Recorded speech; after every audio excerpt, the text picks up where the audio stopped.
ಇದ್ದಿದ್ದಿಲ್ಲ. ಹುಟ್ಟುವಾಗಲೇ ನಾನು ಬರ್ತೀನವ ಎತ್ಕೊಂಡು ಅಂತ ಅಂದಿದ್ದೆ.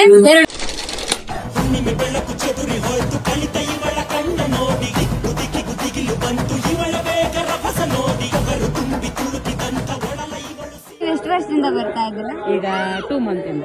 ಅಂದ್ರೆ ನಿಮ್ಗೆ ಏನೆಲ್ಲ ಎಕ್ಸ್ಪೀರಿಯನ್ಸ್ ಆಗಿದೆ? ಏನಾದ್ರು ನೀವು ವರ್ಕೆ ಮಾಡ್ಕೊಂಡಿರೋದು ಆತರ ಏನಾದ್ರು? ಹೌದು, ಮಗನಿಗೆ ಜಾಬ್ ಬೇಕಂತ ಆಗಿದೆ. ಅಂದ್ರೆ ನಿಮ್ಗೆ ಎಲ್ಲಾ ತರದ ಅನ್ಕೊಂಡಿರೋದೆಲ್ಲ ಆಗಿದೆ. ಅನ್ಕೊಂಡಿದ್ದ ಆಗಿದೆ. ನಮ್ಗೆ ಇಲ್ಲಿಂದ 5 ವಾರ ಬರ್ತೀನಿ ಅಂತ ಬೇಡ್ಕೊಂಡಿದ್ದೆ. 2 ವಾರದಲ್ಲಿ ಆಗಿದೆ. ನನ್ನ ಮಕ್ಕಳು ಇದ್ದಿದ್ದಿಲ್ಲ, ಇವನ ಹುಟ್ಟುವಾಗಲೇ ನಾನು ಬರ್ತೀನವ ಎತ್ಕೊಂಡು ಅಂತ ಅಂದಿದ್ದೆ. 2 ವಾರದಲ್ಲಿ ಗಂಡನ ಮನೆ ಸುತ್ತೂರು, ಅವ್ರ ಮನೆ ರಾಯಚೂರು.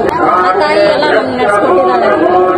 ತುಂಬಾ ದಿನದಿಂದ ಕಾಟರಮ್ಮಗೆ ಬರ್ಬೇಕು ಅನ್ಕೊಂಡೆ, ಕೊನೆಗೂ ತಾಯಿ ನನ್ನ ಕರ್ಸ್ಕೊಂಡೇ ಬಿಟ್ಲು. ನಾವೇನಾದ್ರೂ ಅರ್ಕೆ ಮಾಡ್ಕೊಂಡು 9 ವಾರ ಕಾಯಿ ಕಟ್ಟಿದ್ರೆ ಅದು ಅನ್ಕೊಂಡಿರೋದು ಈಡೇರುತ್ತೆ. ಬಡ ಅಂತ ಭಕ್ತಾದಿಗಳಿಗೆ ಊಟದ ವ್ಯವಸ್ಥೆ ಕೂಡ ಇರುತ್ತೆ. ಇಲ್ಲಿ ವಿಶ್ವದಲ್ಲೇ ಅತಿ ದೊಡ್ಡ 252 ಅಡಿ ವಿಗ್ರಹ ಕೂಡ ಸ್ಥಾಪನೆ ಮಾಡ್ತಾ ಇದ್ದಾರೆ. ಇಲ್ಲಿ ಯಾವಪ್ಪ ಬರೋದಂತ ಯೋಚನೆ ಮಾಡ್ತಾ ಇದ್ದೀರಾ? ಇದಿರೋದು ಬೆಂಗಳೂರು ನಿಯರ್ ಹೊಸಕೋಟೆ ಕಂಬಳಿಪುರದಲ್ಲಿ. ಜೊತೆಗೆ 5 ನಿಮಿಷಕ್ಕೊಂದು BMTC ಬಸ್ಸಸ್ ಕೂಡ ಇದೆ.